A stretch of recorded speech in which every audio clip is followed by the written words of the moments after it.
Would like to call to order the Clive Objections Committee meeting or continuance of our earlier meeting. However, at this time, there are traffic delays, and so we'll wait a few minutes before we move into the agenda. So talk amongst yourselves and be patient.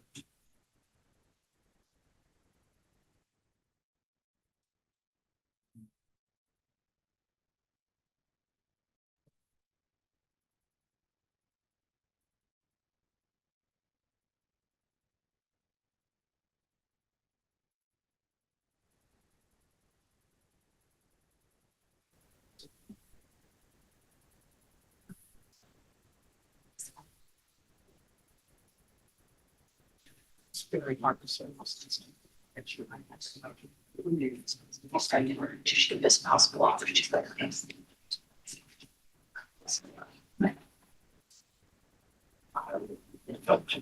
Now we could ask Christina and she knows. I'm pretty sure that's right. Okay. One time less. Oh, well, there you go. Okay. Well, we'll go with that. And so when we get to the minutes, we'll correct that. Thanks, Lila. Trying to get things right. Absolutely. Pete, do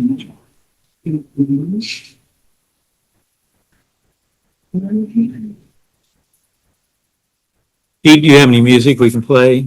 I'll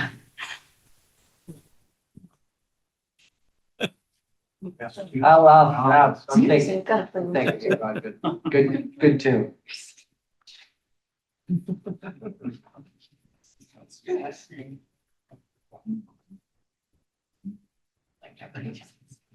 That's what we like, is Jeopardy music. Might be appropriate, Mike. Well, how we think. Depends how late that is coming. Oh, I like your those. So don't.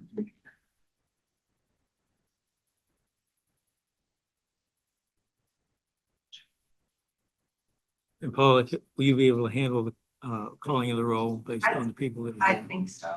Okay. Check. It's right by the grandkid.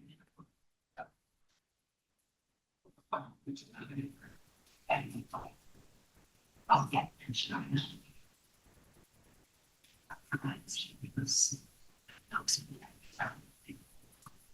I started.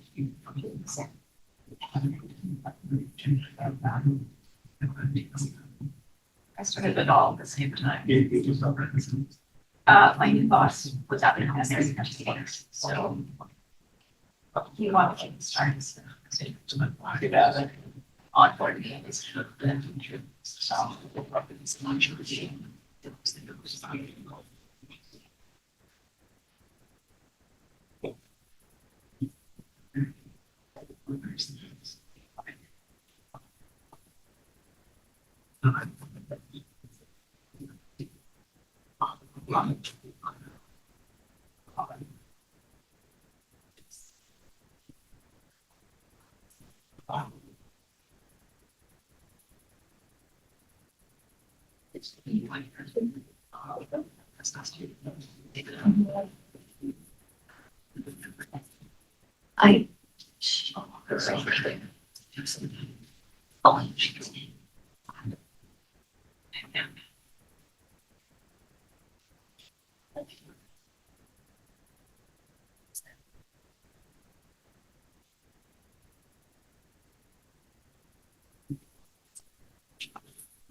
Oh, my goodness.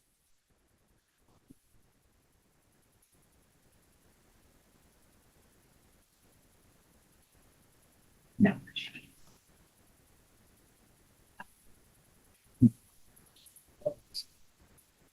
Well, yeah. Yeah, you know what I want to do. So.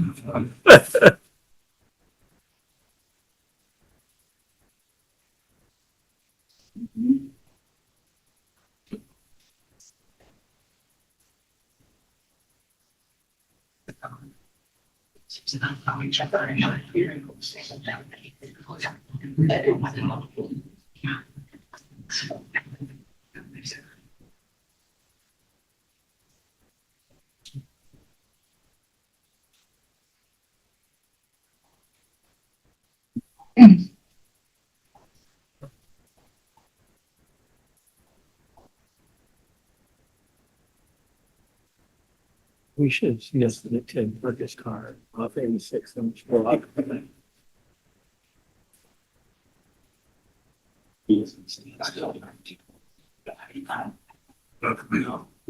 Lines.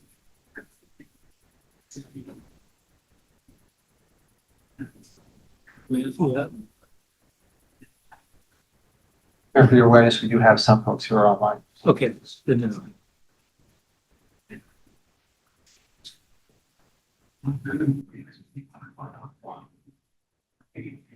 I know you just want to.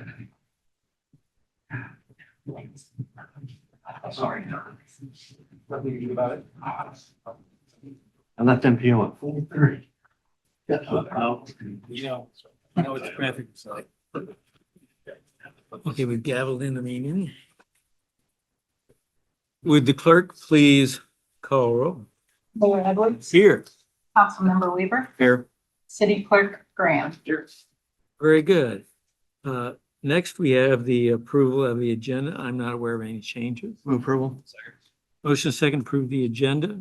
Further discussion, seeing none, all those in favor say aye. Aye. Opposed, like sign. The agenda is approved.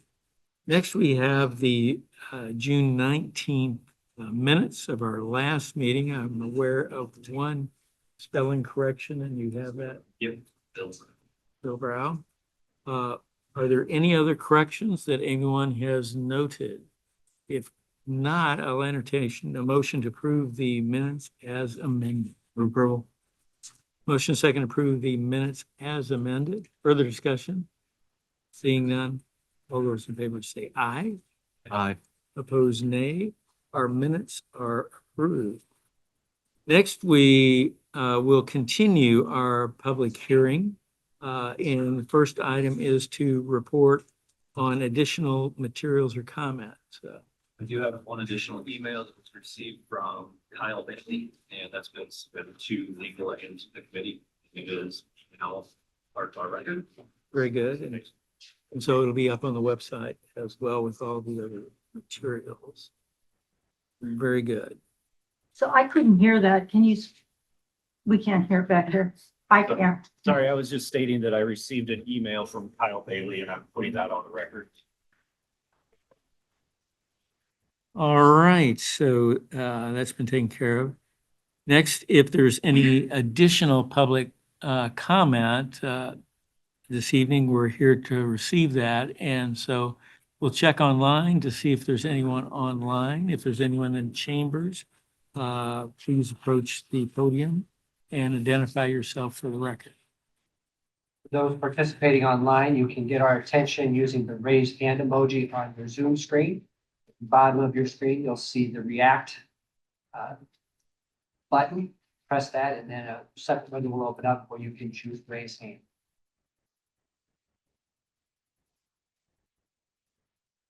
I do not see hands going up. Doug. Very good.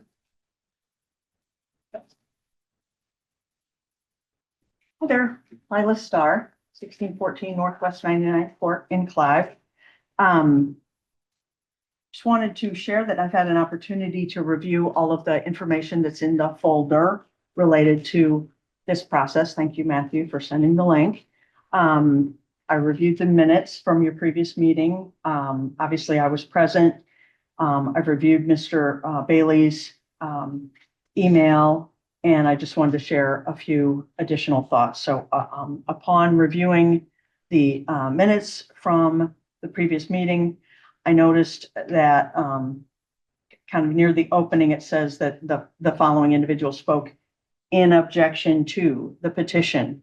And public input was taken from those in objection to the petition. Those folks who spoke in that vein were Kurt Hansen, David Bell, Kenneth Popkin, Robert Wilson, Scott Rain, Susan Judkins. We don't believe that any of those folks had signed the petition. None had spoken to anyone associated with the collection of the signatures, so far as we're aware, with the exception of Susan, who did mention that she spoke to one of the volunteers who was collecting signatures, and that was already made a part of the record on the 19th. So I guess to characterize those folks as speaking in objection to the petition is a little bit, I don't know, wishy-washy in my view, because none of them actually had any direct knowledge of the petition.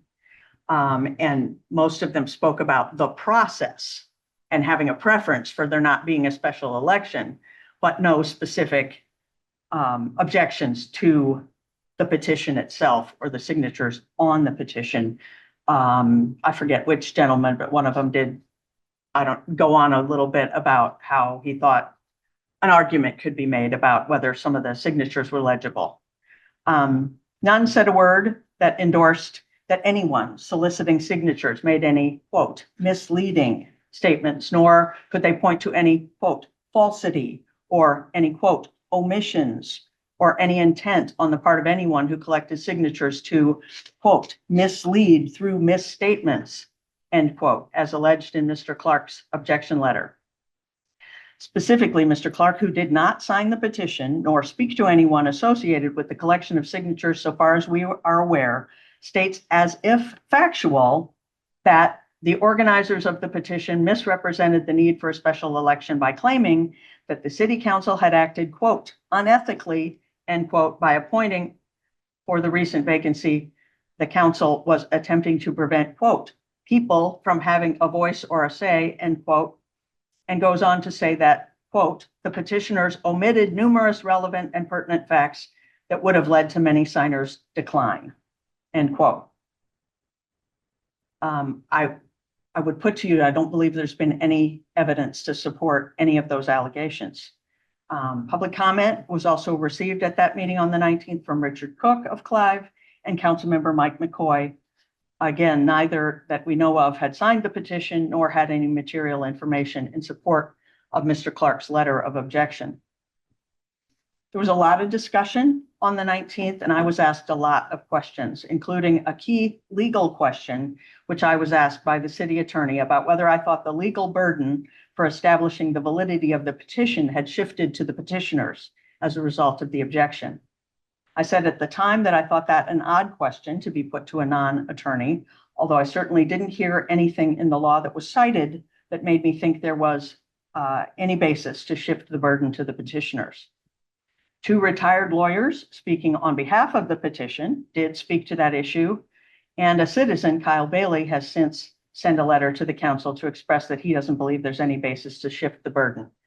I want to be clear that I agree. The city and the committee, particularly Mr. Weaver, have acted in an extraordinarily biased manner about this matter from the outset.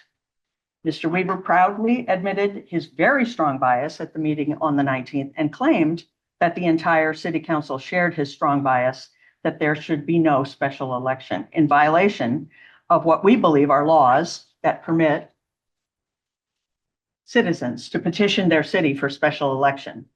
To be clear, we think that no objections at all would have been received, including the one originally submitted on the deadline of June 9th from Brad Clark, had it not been for the influence of Councilman Weaver.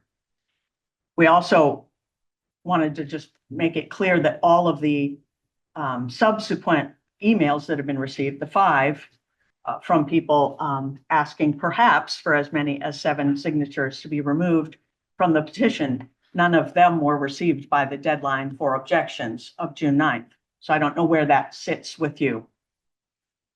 In closing, there's nothing that has been placed into the record which offer proof that the allegations made in Mr. Clark's objection are true. We would argue that even if there are some evidence that somebody felt like they didn't have all the information needed at the time they signed the petition, that the entire petition cannot be considered invalid. Although, again, arguably, you do have a few people who've perhaps asked that their signatures be removed. Guess that's where I wanted to leave it with you. Thank you. Thank you. Is there anyone else in the chamber who wishes to address the committee? Very well. I would entertain a motion to close the public hearing if there are no further comments. We'd close the public hearing. Second. Motion and second to close public hearing. Is there further discussion on this? Hearing none. All those in favor say aye. Aye. Opposed, like sign. That carries. Our public hearing is closed. The last two items on our agenda are a committee discussion and then a committee decision. Do our committee members have anything to offer for the discussion at this juncture? Then we'll move into the committee decision. So I first want to thank everyone for their input in the process. It's been very helpful to the committee in reaching its decision. A written ruling detailing our decision will be posted on the Clive website, where many of you have already found the materials. Again, if you look under where the council materials are, the Objections Committee materials are there as well. And again, we hope that decision should be available and posted tomorrow. What we want to do now is give a brief overview of the committee's ruling, and in reaching its decision, the focus was on two key aspects. One, the validity of the signatures, and two, the date of the signatures and the submission of the petition. So first, we'll address the validity of the signatures. As you've already heard before, the clerk can only give a facial review of the petition. Looks at the four corners, doesn't see anything. That's all that the clerk is able to do. However, the Supreme Court indicates that when there's an objection, then the Objections Committee should consider all the evidence available concerning the validity of the signatures. So as it has been mentioned, a number of petitioners asked that their names be removed from the petition after gleaning information that was not disclosed to them in the petition process. Now, in addition to those folks, the evidence presented by the petitioners shows that the petitions were left unattended on porches for anyone to sign. No evidence was presented to indicate that those unsupervised and unwitnessed signatures were then validated or evaluated by those submitting the petition. So again, once an objection is filed, the petitioners need to be able to show that valid electors signed the petition. That process that was followed leaves many signatures in question. So we have the question on the validity. Secondly, and more importantly, the date of the signatures and the submission of the petition. Iowa code provides two 14-day windows for a petition to hold a special election. The first comes after the council's notice to appoint is published. The second is later after the appointment is made. Each is a separate and distinct limited 14-day window. Petitioners provided evidence at the hearing that long before the council decided to make an appointment, they wanted a special election. And the petition had nothing to do whatsoever with who the council appointed. The petition itself stated it was to fill a vacancy on the city council. The timeline shows that the publication of the notice to appoint was made on March 17th, which made March 31st the deadline for submitting the petition. The petition was filed on June 2nd. The first window provides a period of opposition to that entire process, that is the process of appointment, but only allows 14 days for a petition to put that process on hold. That 14-day period passed without a petition being filed. It was not received within the 14-day period ending March 31 as required by Iowa code. And the petition submitted included a process of collecting signatures that could allow ineligible electors to sign. The committee must rule based on the law dictated by the Iowa Code. Based on an application of the law to the facts presented, the petition must be found invalid. Councilmember Hawker will continue to serve until the November election determines who will fill that seat for the remaining balance of the term. Again, we'll have the full opinion available on the Clive website tomorrow. With that, is there any further input from the committee or legal counsel? Hearing none, thank you all for being here and for all your help in the process. We stand adjourned.